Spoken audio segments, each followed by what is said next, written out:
उत्तराखंड 24 में आप सभी का स्वागत। आपके साथ मैं हूं प्रिया सिन्हा। उत्तराखंड में तेज बारिश का अलर्ट जारी कर दिया गया है। देहरादून, टेढ़ी गढ़वाल, चमोली में अलर्ट है। पौड़ी, रुद्रप्रयाग, पिथौरागढ़ के लिए भी अलर्ट जारी किया गया। मौसम विभाग की तरफ से आज से 4 जून तक के लिए अलर्ट जारी कर दिया गया है, क्योंकि लगातार पहाड़ों में मौसम बदल रहा है और इसी वजह से उसका असर मैदानी इलाकों में भी देखने को मिल रहा है। पहाड़ों में बर्फबारी हो रही है, दूसरी तरफ कई जगहों पर बारिश जारी है। मौसम विभाग की तरफ से अलर्ट उत्तराखंड के अलग अलग जनपदों के लिए तेज बारिश का अलर्ट जारी किया गया है। देहरादून, टेढ़ी गढ़वाल और चमोली में भारी बारिश होगी। इसके अलावा पौड़ी, रुद्रप्रयाग, पिथौरागढ़ के लिए भी अलर्ट जारी कर दिया गया है। आज से 4 जून के लिए अलर्ट जारी कर दिया गया है, यानी कि अगले 2 दिन तो ऐसे ही रहने वाले हैं। बारिश की वजह से लोगों की दिक्कतें भी जगह जगह पर बढ़ गई है और मौसम विभाग की तरफ से कहा गया है कि अभी 2 दिन तो स्थितियाँ ऐसी ही बनी रहेगी, कमोबेश हालात ऐसे ही रहेंगे उत्तराखंड में अलग अलग जगहों पर। आपको बताते चले कि लगातार बारिश हो रही है और ऐसे में लोगों की दिक्कतें बढ़ गई है, खासतौर पर जो वो टूरिस्ट हैं जो कि यहाँ पर पहुँचे हुए हैं, क्योंकि चारधाम यात्रा अभी चल रही है। ऐसे में उन तमाम लोगों की दिक्कतें एक तरीके से बढ़ गई है। दूसरी तरफ वहाँ पर जो स्थानीय लोग हैं उनको भी काफ़ी ज़्यादा दिक्कतें हो रही है, खासतौर पर जिन इलाकों में जल जमाव हो गया है वहाँ पर लोगों को घरों से निकलना काफ़ी ज़्यादा कठिन है। दूसरी तरफ क्योंकि जब हालात ऐसे बनते हैं, जब कंटिन्यू बारिश होती है तो भूस्खलन का भी खतरा बढ़ जाता है। इसी वजह से मौसम विभाग की तरफ से जो चेतावनी दी गई है उसके बाद अलग अलग जगहों पर स्थानीय प्रशासन की तरफ से बाकायदा एडवाइजरी जारी की गई है कि लोग बहुत ज़्यादा सावधानी बरतें, अगर ज़रूरत ना हो तो घरों से बाहर ना निकले। देहरादून, टेढ़ी गढ़वाल और चमोली के लिए यह अलर्ट है। तेज़ बारिश को लेकर के अलर्ट जारी कर दिया गया है मौसम विभाग की तरफ से, और मौसम विभाग ने कहा है कि अभी 2 से 3 दिन तो हालात ऐसे ही बने रहेंगे। 4 जून तक बारिश का अंदेशा मौसम विभाग की तरफ से जाहिर किया गया है। इससे अलग अलग जगहों पर मौसम खुशनुमा हो जाएगा, लेकिन जो बारिश के साथ मौसमी बीमारी होती है उससे लोगों को 2-4 होना पड़ेगा। लोगों को सावधानी बरतने की आवश्यकता है। मौसम विभाग की तरफ से उत्तराखंड के अलग अलग हिस्सों के लिए देहरादून, टेढ़ी गढ़वाल, इसके अलावा चमोली के लिए अलर्ट जारी किया गया है। रुद्रप्रयाग में भी बारिश को लेकर के संभावनाएं जाहिर की गई हैं मौसम विभाग की तरफ से, जिसके बाद स्थानीय प्रशासन भी अलर्ट हो गया है। हालांकि काफ़ी दिनों से गर्मी भी क्योंकि थी, तो इसी वजह से मॉनसून ने जिस तरीके से देश के अलग अलग राज्यों में एंट्री ले ली है, ऐसे में उम्मीद जाहिर की जा रही थी कि उत्तराखंड में भी बारिश होगी झमाझम।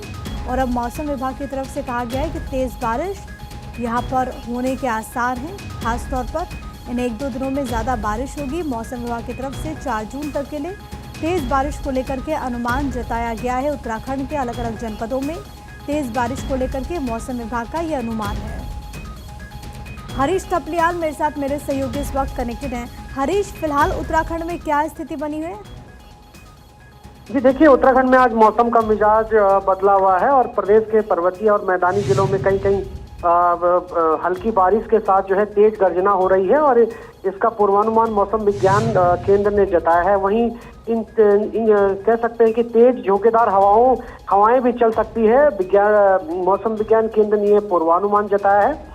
और खासतौर पर जो पर्वतीय जनपद हैं वहां पर तेज बारिश का जो है अनुमान जताया गया है। ऐसे में जो है चारधाम यात्रा में पहुंचे श्रद्धालु हैं उनसे अपील की गई है कि वे सुरक्षित स्थान पर रहें। यदि कहीं पर जो लैंडस्लाइडिंग जोन है, यदि कहीं पर ऐसी स्थिति बनती है तो आप लोग सुरक्षित स्थान पर जाएं और जो सरकार की गाइडलाइन है उसको फॉलो करें।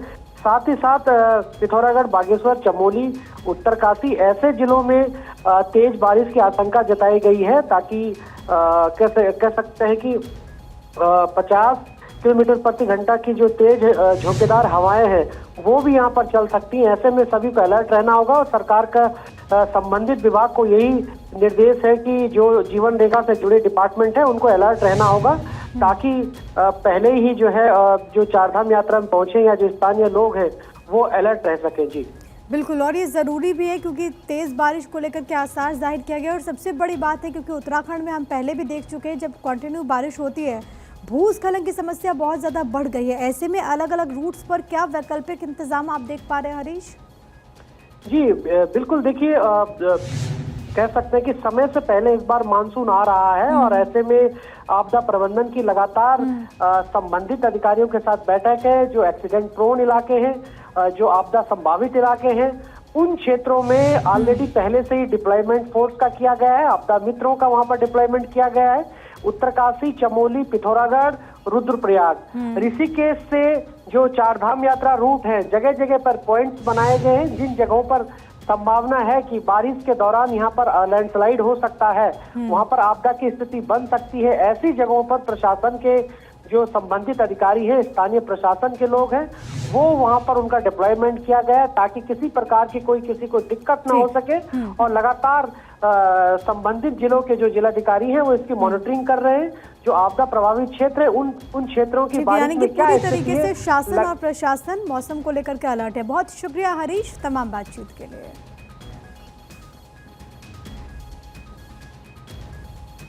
वहीं सीएम धामी ने एक्स पर एक वीडियो पोस्ट किया है। मंदिर का उन्होंने वीडियो एक बार फिर से साझा किया।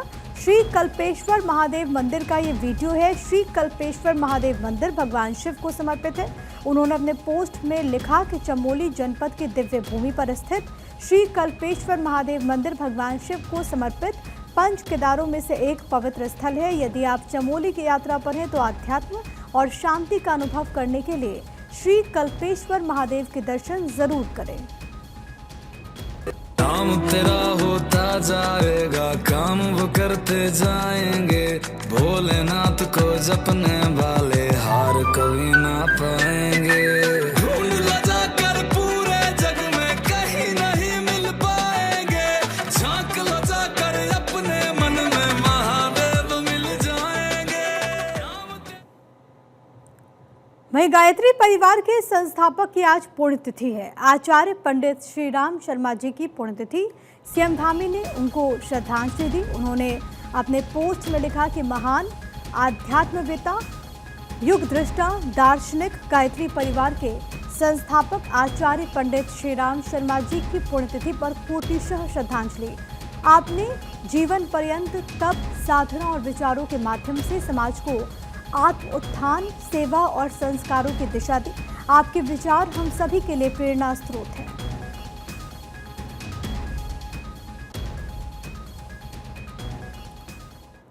और खबर है कि बद्रीनाथ धाम पहुंची मुख्यमंत्री रेखा गुप्ता। दिल्ली की सीएम इस वक्त उत्तराखंड में मौजूद हैं। बद्रीनाथ धाम में उन्होंने दर्शन पूजन किए। हमने आपको वो तस्वीरें भी दिखाई जब वो केदारनाथ पहुंची थी और उसके बाद उनकी मौजूदगी बद्रीनाथ धाम में, जहां पर उन्होंने परिवार के साथ दर्शन पूजन किए। पहले भगवान शिव का आशीर्वाद लिया और इसके बाद भगवान विष्णु के दर पर इस वक्त मुख्यमंत्री रेखा गुप्ता अपने पति और अपने बच्चे के साथ, इससे पहले बीते रोज हरिद्वार वो पहुंची थी। मां गंगा की उन्होंने पूजा अर्चना की।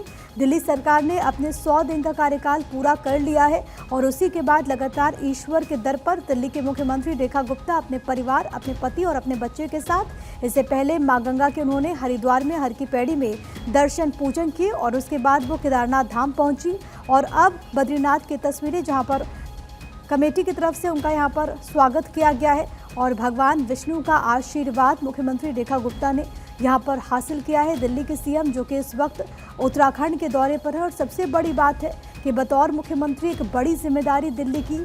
बीते 100 दिनों में एक दिन भी उन्होंने छुट्टी नहीं ली, लेकिन 100 दिनों में जो दावा, जो वादा किया गया था उसको पूरा करने के बाद, रिपोर्ट कार्ड जारी करने के बाद अभी वो ईश्वर के शरण में है। सबसे पहले मां गंगा का आशीर्वाद लिया, फिर भगवान शिव के दर्शन करने के लिए केदारनाथ पहुंची और अभी भगवान विष्णु के दर्शन के लिए बद्रीनाथ धाम वो पहुंची।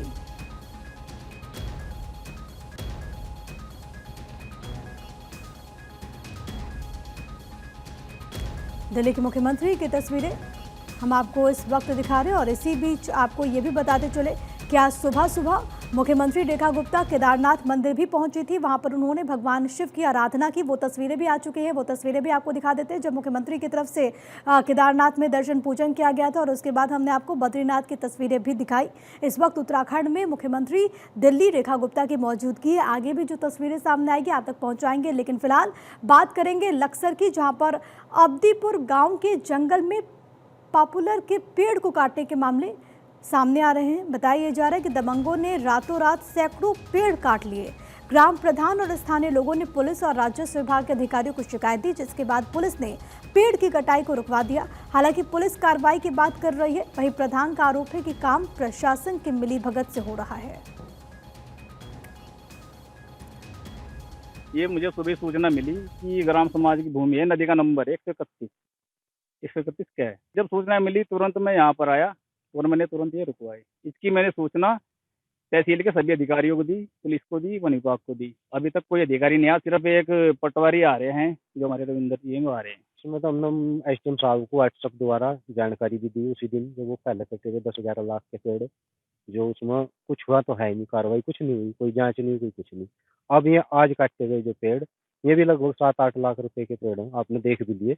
और ये खसरा नंबर 131 है, जो सोनानी नदी का नंबर है, और 131 खसरा नंबर ही वन विभाग का भी नंबर है, जिसमें ये आज पेड़ों का कटान करेगा। ये सरकारी भूमि है, सब इस पे जो है जो भी पेड़ कट रहे हैं सब चोरी से कटते जा रहे हैं। अब तक 15 दिन पहले भी कम लगभग 10 लाख के पेड़ कट चुके हैं। वो भी तहसील प्रशासन को जो है इसकी जानकारी दे दी गई है। अब तक उस पर कोई उचित कार्यवाही नहीं हुई। और यहाँ भी सुबह से आज 5 घंटे हो गए, अब तक यहाँ कोई तहसील प्रशासन का कोई व्यक्ति नहीं आया, ना लेखपाल आया, ना तहसीलदार आया, ना एसडीएम आया। ये सब इनकी मिली भगत है। मिलकर ये जो है ना, इनके अवैध कब्जे करा रखे इन्होंने, और ये भूमाफियाओं के साथ मिले हुए हैं।